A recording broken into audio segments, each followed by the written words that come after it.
안녕하세요. 경제 읽어주는 남자 김광석입니다. 반갑습니다. 참 이 환율 1,500원 갈까? 외환시장 정말 불안하게 전개되고 있는 거 맞습니다. 비상계엄 선언 사태 이후에 이 정치적 리스크가 형성이 됐고, 이 정치적 리스크로 인해서 국가 신용등급 강등될까 하는 위협이 우리 앞에 놓여져 있습니다. 이 배경 화면처럼 말이죠. 어쩌면 이 비상계엄 선언 사태, 이것이 우리 5천만 인구만 공유하고 있는 그런 뉴스가 아니라 70억 인구 세계 모두가 공유하고 있다라는 관점에서 국가 신임도도 상당 부분 조종되고 있는 입장이라고 볼 수 있겠습니다. 자료를 보시는 것처럼 워싱턴 포스트에서도 정말 이렇게 이 비상계엄 선언 가지고 이야기를 많이 나누고 있고, 이게 그동안 우리가 쌓아왔던 그 민주주의의 어떤 신뢰감, 국제적인 어떤 신용, 이런 것을 떨어뜨리고 있는 모습 아닐까, 이런 생각을 하게 됩니다. 저도 지난주에 한 칼럼을 쓰면서 이런 혼돈의 정치가 혼돈의 경제를 불러온다 라는 주제로 칼럼을 썼고, 이 칼럼의 주요한 문구가 아직도 기억에 많이 남는데, 첫 번째 제 기억에 남는 문구가 정치가 국민을 걱정해야 하는데 국민이 정치를 걱정하고 있다. 또 기억나는 한 가지 문장이 미국은 더 위대하게를 외치는데 한국은 더 위험하게 전개되고 있다. 이렇게 정치적인 불안이, 정치적 리스크가 우리 한국 경제에 크게 등장하면서 저의 마음도 또 여러분의 마음도 더 무겁게 전개되고 있는 모습이다. 이렇게 생각해 볼 수 있겠습니다. 역시 골드만삭스에서도 이런 보고서를 발표하면서 이 비상계엄 사태가 한국 경제를 추가적으로 짓누르는 성장 압력을, 또 하방 압력을 주는 그런 모습이라고 설명을 하고 있습니다. 특히 과거 탄핵 정국 2004년 그리고 2016년과는 다르다라는 것을 강조하고 있는데요. 지금부터 어쩌면 저의 2025년 전망서에 담겨 있지 않는 하나의 시나리오, 이 정치적 리스크가 얼마나 더 장기화될 것인가, 그게 또 2025년 경제를 어떻게 결정지을 것인가, 그 부분을 지금부터 말씀드려보고자 합니다. 저는 정치와 경제는 뗄래야 뗄 수 없는 관계하에 있다라고 생각을 합니다. 다만 어떤 정치적 편에 서서 이쪽 입장 혹은 이쪽 입장, 편에 서서 경제를 분석하고자 하지 않습니다. 그래서 그런 의미에서 정치 중립적으로 경제를 분석하고자 하는 것이고, 그것은 저의 경제를 분석하는 연구자로서의 철학이라고 강조해드리고 싶습니다. 그래서 어떤 편에 서서 말씀드리지는 않겠죠. 편에 서지 않겠다라는 이야기와 정치와 경제가 관계가 없다라는 얘기랑은 전혀 다르죠. 관계가 있기 때문에 오늘도 이 이야기를 여러분께 전해드리려 합니다. 첫 번째 거론해야 될 그 주제는 외환시장의 불안입니다. 지난 25년 동안의 우리나라의 원달러 환율을 보면 지금의 원달러 환율이 1,400원대를 기록하고 그 1,400원대에서 내려오지 않고 있는 이런 현상은 글로벌 금융위기, 2008년 글로벌 금융위기 직후에 그때 기록했었던 그 숫자, 1,500원을 상회했던 그 숫자에 가까워지고 있는 모습, 이것이 외환시장의 불안을 보여주고 있는 그런 현상이다라고 생각해 볼 수 있겠습니다. 그런데 이 외환시장 불안에 있어서도 특히 이 원달러 환율의 추이를 보면 2024년 이내로만 볼게요. 그러면 1월부터 이 흐름을 보신다면, 물론 11월 트럼프 당선 이후로 아무래도 미국의 국채금리가 치솟고, 국채금리가 치솟는 것은 미국 돈의 가치가 강해짐을 뜻하고 그것이 원달러 환율을 치솟게 만드는, 그러면 11월부터 12월 초까지는, 비상계엄 사태 이전까지는 원달러 환율이 이렇게 치솟게 된 배경이 아마도 이 달러 가치의 강세라고 그 규명을 지으면 좋을 것 같아요. 그런데 지금의 외환시장 불안, 12월 비상계엄 선언 이후 외환시장의 불안도 달러 가치의 강세 때문일까? 아니면 원화 가치의 약세라고 규명 짓는 것이 맞을까? 그 부분을 지금 먼저 분석해 드려보고자 합니다. 그러면 정말 달러 강세뿐 때문인가? 라는 것을 진단하기 위해서 달러 인덱스라는 지표를 가지고 왔습니다. 이건 원달러 환율이 아니라 달러 인덱스니까 달러 가치가 강세를 보이나 약세를 보이나를 보여주는 개념입니다. 그런데 보시는 것처럼 11월 이후로 달러의 강세화가 전개되고 있습니다. 달러 인덱스가 위로 더 치솟죠. 그렇지만 12월 이래로는 달러 인덱스가 오히려 하향 안정화되고 있는 것을 확인할 수 있습니다.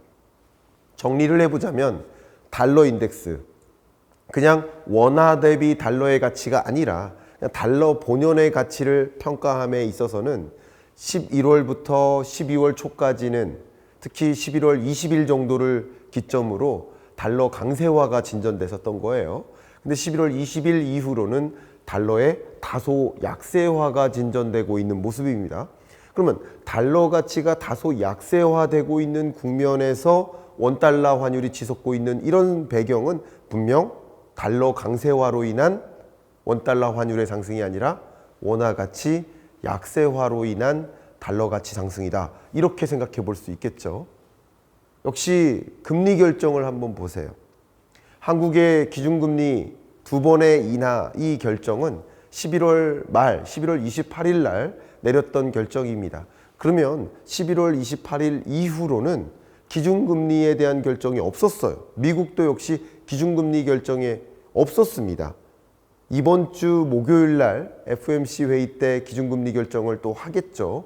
그러나 지금으로서는 기준금리 결정에 따른 외환시장 불안이 아니라고 생각해 볼 수 있겠죠. 그러면 이번 주 소위 미국의 통화정책 방향은 어떨까? 거의 99% 수준이 아마도 금리 인하할 거야. 이번 주 12월 이번 주 FOMC 회의 때는 미국 연준은 금리 인하할 거야 라고 시장이 굳게 믿고 있어요. 그 믿고 있는 마음이 한 달 전과 일주일 전과 또 오늘 촬영일로부터 어제 날짜와 그리고 지금 수준이 계속 올라가고 있는 것을 보면 기준금리 인하할 거야? 라는 그 생각이 좀 물음표였다가 강한 확신으로 바뀌어가고 있다. 그러면 미국 금리 인하에 대한 기대감이 반영되면서 미국 국채금리가 어떻게 되고 있는 겁니까? 떨어지고 있는 거죠. 그러니까 미국 국채금리가 어쨌든 약 11월 20일 이후로 하향 안정화되면서 국채금리 상승에 따른 강달러가 아니다. 국채금리 하락으로 연결되니까. 그러니까 지금의 외환시장 불안은 트럼프 이펙트도 아니고 금리 인하 안 할 것이다라는 금리 인하의 기대감이 실망감으로 바뀌어서도 아니다. 그러면 무슨 요인일까? 바로 국내적인 요인이다. 세계 주요 기관들이 한국 경제에 대해서 더 부정적으로 전망합니다. 기존 전망치를 계속 하향 조정하고 있습니다. 특히 골드만삭스가 비상계엄 선언 이후 기존 전망치 2.2%를 1.8%로 하향 조정했습니다. 특히 이 정치적 리스크가 만약 장기화된다면 뭐가 어떻게 될지 몰라. 이런 탄핵 정국이 장기화되고 탄핵이 결정되든 결정되지 않든 또 탄핵이 결정된 이후에도 추가적인 정치적 불안들이 계속 야기된다면 외환시장의 불안은 있을 수 있다. 왜? 한국 경제의 펀더멘털에 대한 실망감인 거죠.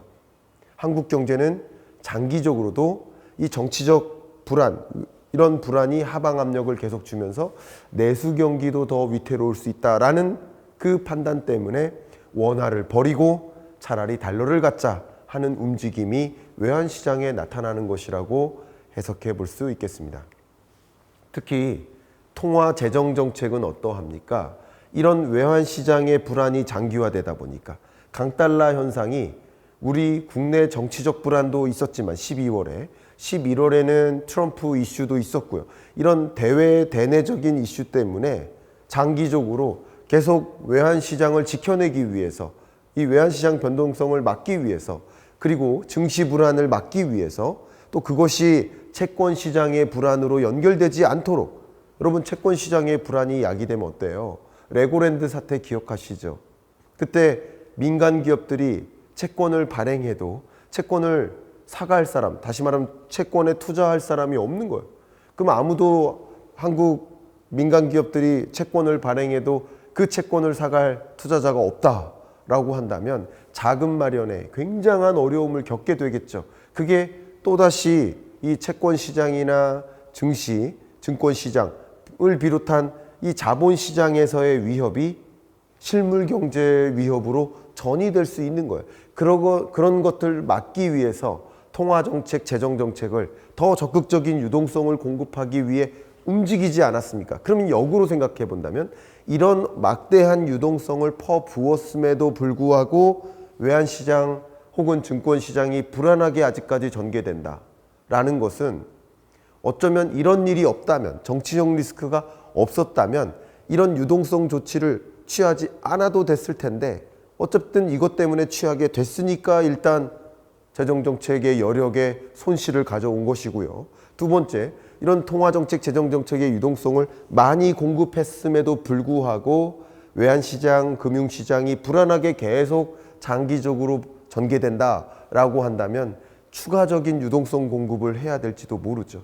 근데 아무리 유동성을 공급해도 이 금융시장, 외환시장이 정상화되지 않는다면, 변동성이 높고 불안하게 계속 전개된다면 그러면 유동성 함정에 빠지겠죠. 막대한 조치를 취했는데도 그게 말을 듣지 않는다. 그러면 추가적인 통화정책 여력이 있을까? 재정정책 여력이 있을까? 하는 의문을 갖게 만듭니다. 특히 세계 주요국들이 우리 한국 경제를 우려하고 있는 면은 또 한 가지가 재정 대응 방안입니다. 이 부분을 좀 강조해 드릴게요. 24년 국세 수입 재축의 결과 원래 본 예산으로는 367조 원 정도가 세입이 있을 거야 라고 생각했어요. 소득세, 법인세, 부가가치세, 증권거래세, 종합부동산세 전반에 걸쳐서 이 정도의 세입이 있을 거야. 367조가량. 근데 그 이 정도 367조의 세입이 있을 거라는 그 전제는 경제 전망에 기초하겠죠. 그 경제 전망이 어떠했어요? 2024년 전망이 그래도 2% 중반은 성장하지 않겠어 하는 기대감, 2.5% 성장할 것이라고 전망했고 그것을 전제로 세입이 이만큼 들어올 거야. 기업들의 활동, 소비 활동, 그쵸? 증권거래 활동, 종합부동산 거래 활동, 이런 활동들로 인해서 세입이 이만큼 거칠 거야 라고 기대를 했었던 거예요. 근데 그만큼 세입이 본 예산만큼 일어나지 않고 있는 것은 뭡니까? 기존의 전망이 과다 추정된 것이다. 기존의 전망이 과하게 낙관적이었었던 것이다 라는 것을 비판하지 않을 수가 없고, 지금 현실 경제 속에서는 물론 우리가 생각하지 못했던 이런 변수들이 등장해서 경제 전망치를 더 하향 조정할 수밖에 없는 입장이지만, 그러면 생각했던 것보다 세입이 덜 거치네. 그럼 그 세입을 메꾸기 위한 조치 어떻게 했었습니까? 세입을 메꾸기 위한 조치로서 기존에 있었던 기금, 특별회계, 가용재원을 활용하지 않았습니까? 교부세 배정을 유보하지 않았습니까? 이런 것들을 활용해서 특히 외국 환평형 기금을 보세요. 이 부분도 활용 규모가 대략 4조 원에서 6조 원가량의 활용 규모가 있다. 이런 것을 끌어다가 재정 대응을 해나가겠다. 유동성을 공급하겠다. 그리고 부족한 세수를 충족시켜 나가겠다라고 했지만, 이런 외부 자금까지 끌어다가 어쩌면 외환시장 이 불안에 대응을 하고 있지만, 그러면 지금 세입이 부족한 마당에, 세수 펑크 상황에 1년 전에도 세입이 펑크였었고 올해도 세입이 펑크인데 2년 연속 세수 펑크가 대략 100조 원가량 됩니다. 우리나라의 세입이 한 해 약 350조 정도 될 거라고 보는데 그 350조 중에 2년 동안에 세수 펑크가 100조 원이다. 이건 어마어마한 재정 추계의 실수입니다. 근데 이런 실수가 벌어진 마당에 정치적 불안까지 야기됐으니 그러면 어떻게 부족한 자금을 또 마련하란 말입니까? 그러면 외국 환평 기금이 더 들어갈 텐데 이 외환시장 불안에 대응하기 위한 또 역시 재정 혹은 유동성 공급이 필요할 텐데 그럼 어떻게 대응을 하란 말입니까? 그러니까 통화 재정 정책의 여력마저 실추된 상황이다. 여러 가지가 사면초가에 놓인 것이다 라고 설명하지 않을 수가 없습니다. 그러면 이런 정치적 리스크가 비단 탄핵이 됐든 탄핵이 안 됐든 그것을 논하는 것이 아니라 어쨌든 이 정치적 리스크가 24년 하반기 끝자락에 우리 한국 경제에 놓여졌고 이게 얼마나 더 장기화될 것인가에 따라서 다양한 우리 한국 경제에 미치는 파급 영향이 있겠죠. 저는 가장 우려하는 것 하나는 바로 신용등급 강등입니다. 정치적 리스크가 단기간 안에 마무리된다면 그러면 신용등급 강등이 되지 않을 수 있습니다. 그러나 이것이 장기화된다면 추가적인 하방 압력을 만들 것이고 이게 내수 경기 진작에 어려움을 줄 수 있어요. 그래서 무디스나 S&P, 피치 3대 국제 신용평가사들이 우리나라의 신용등급을 그동안 정말 거의 최상위 등급에 가깝게 올려놨거든요. 우리나라보다 신용등급이 높은 나라가 무디스의 경우 보세요. 몇 개 됩니까? 우리나라보다 신용등급이 높은 나라가 고작 7개밖에 안 됩니다. S&P 기준으로도 피치사의 기준으로도 우리나라보다 신용등급이 높은 나라는 대략 10개 안팎입니다. 우리나라가 그만큼 국제적으로 신용평가 기준에 부합하는 굉장히 높은 신용등급을 유지했습니다.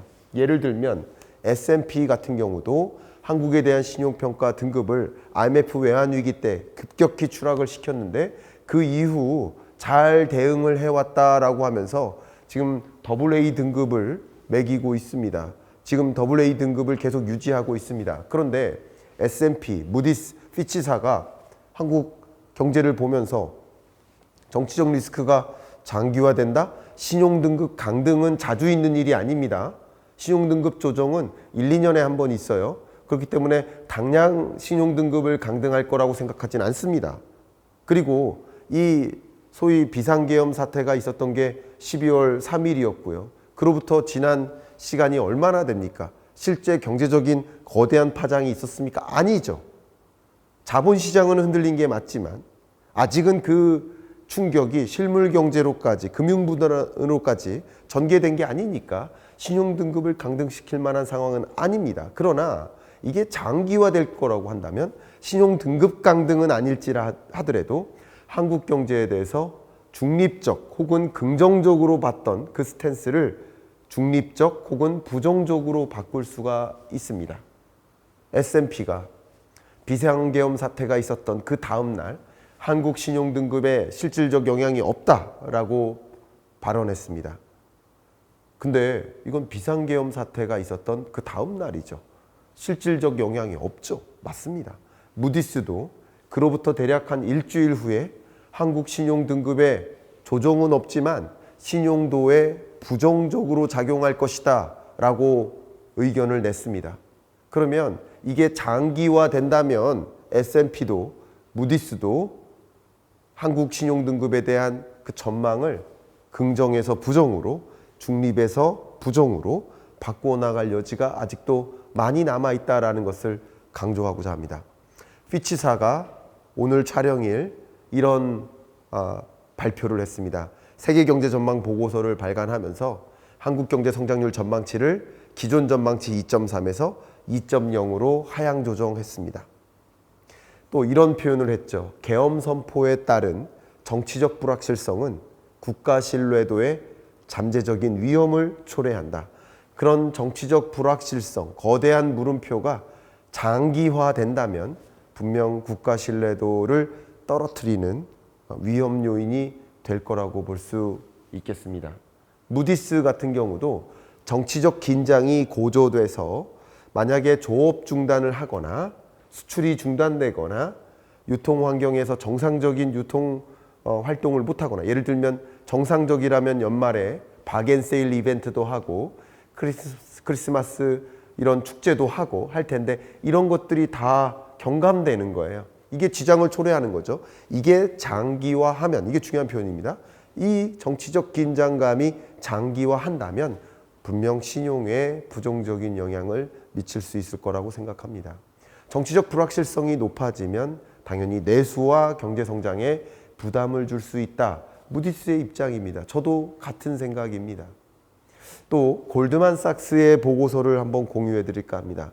짧은 계엄령 사태의 여파라는 보고서를 발행했는데 2004년 노무현 전 대통령 탄핵, 2017년 박근혜 전 대통령 탄핵, 그 당시의 정치적 혼란과는 지금은 차원이 다르다라고 평가했습니다. 왜냐하면 물론 이 탄핵 전국에서는 경제적 하방 압력이 있어요. 2004년에도 2017년에도 있어요. 당연히 정치적 혼란이 경제적 하방 압력을 줄 수 있습니다. 그러나 2004년에는 그 정치적 혼란의 하방 압력이 있었음에도 불구하고 2001년 중국의 WTO 가입과 동시에 중국의 수출이 엄청나게 늘어났고 중국이 세계 최대 수출국으로 부상하고 그 과정에서 우리나라의 대중 수출이 많이 늘었기 때문에 이런 정치적 하방 압력이 있었음에도 불구하고 그런 중국발 이슈가 상방 압력이 돼서 큰 충격이 결과적으로 없었던 것처럼 나타난 겁니다. 2016, 17년에도 역시 정치적 불안이 있었지만 그 당시 2010년대 중반 무슨 일이 있었어요? 스마트폰 보급 속도가 엄청났죠. 그리고 스마트폰이 계속 업그레이드 되고 너도 나도 교체 수요 일어나고 그 당시에 우리나라의 스마트폰뿐만 아니라 반도체 수출이 엄청났습니다. 그때 반도체 슈퍼사이클이 이뤘습니다. 결국 이때도 정치적 하방 압력은 있었겠지만 반도체 슈퍼사이클에 따른 상방 압력이 있었기 때문에 사실상 그 충격이 상쇄된 겁니다.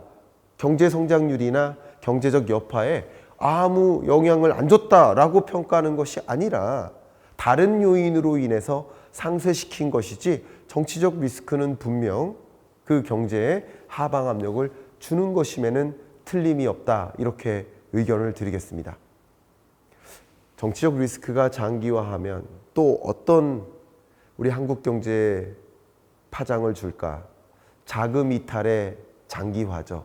외환 보유액의 규모로 보면 IMF 외환 위기 수준과는 비교가 안 되는 게 사실입니다. 그래서 저는 외환 위기를 상정하고 싶지는 않습니다.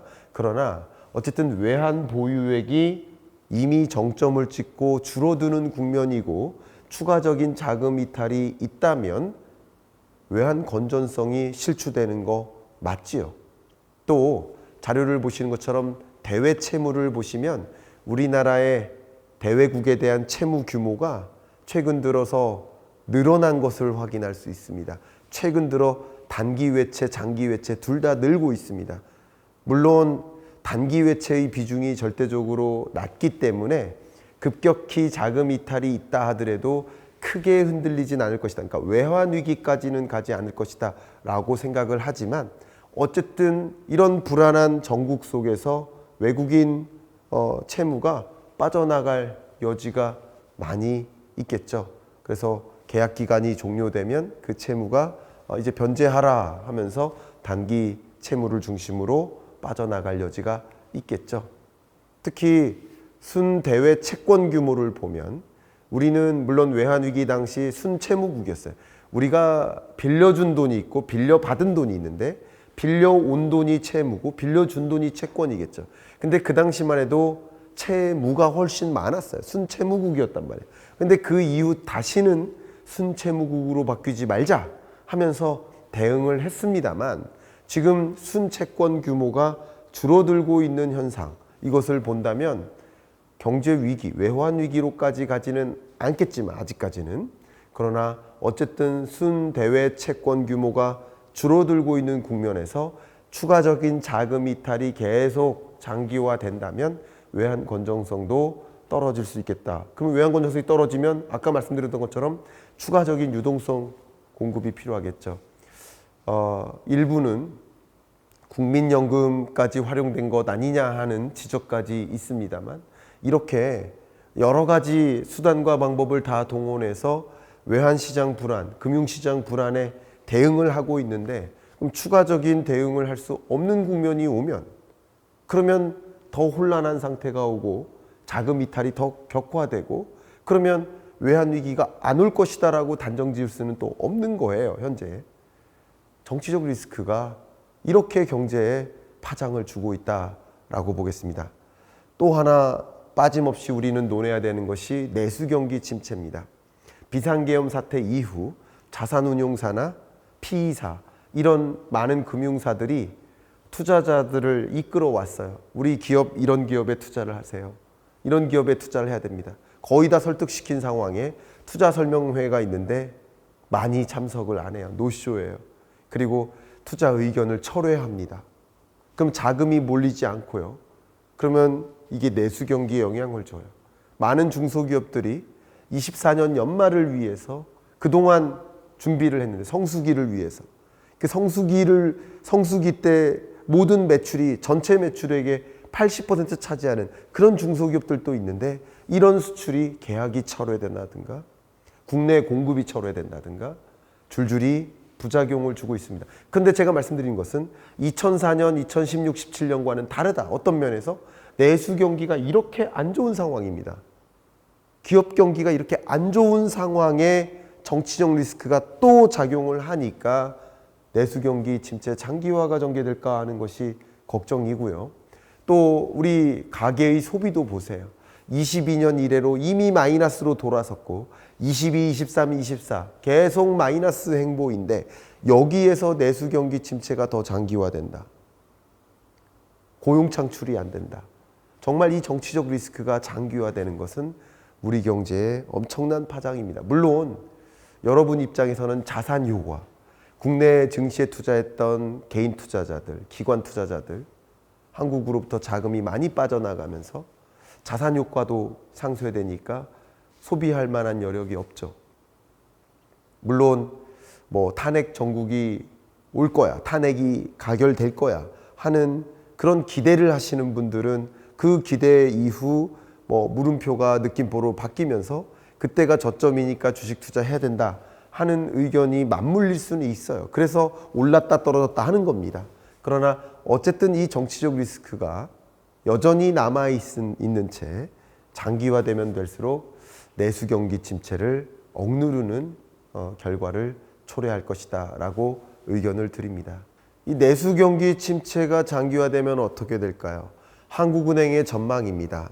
25년 상반기, 25년 하반기, 아마 수출의 성장 기여도가 쪼그라드는 국면에 내수 성장 기여도가 상당 부분 작용을 하면서 그래도 한국은행은 25년 1.9% 정도 성장할 수 있다라고 전망치를 이미 11월 말에 냈지만, 이 정치적 리스크가 장기화되고 자본시장, 자산시장의 악순환이 초래되고 또 세출을 못하고 이런 것들이 부작용을 더 준다면 내수 성장 기여도는 더 쪼그라들 수 있기 때문에 우리가 기존에 전망했던 2%가 채 안 되는 1.9% 성장률도 사실 물음표가 된다라는 말씀을 드리고자 합니다.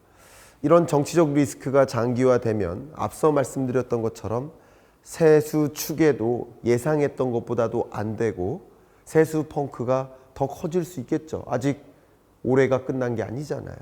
그러면 세입 규모가 줄고요.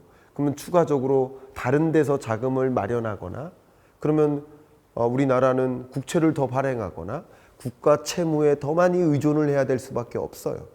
가뜩이나 국가 채무 비중이 GDP 대비 50%를 초과한 그 원년인데 계속 국가 채무 비중이 늘어나는 국면에서 재정 적자, 재정 건전성은 더 악화되는 것이고, 재정 건전성이 악화된 마당에 경기 부양적으로 적극적인 지출을 할 수 있을까요?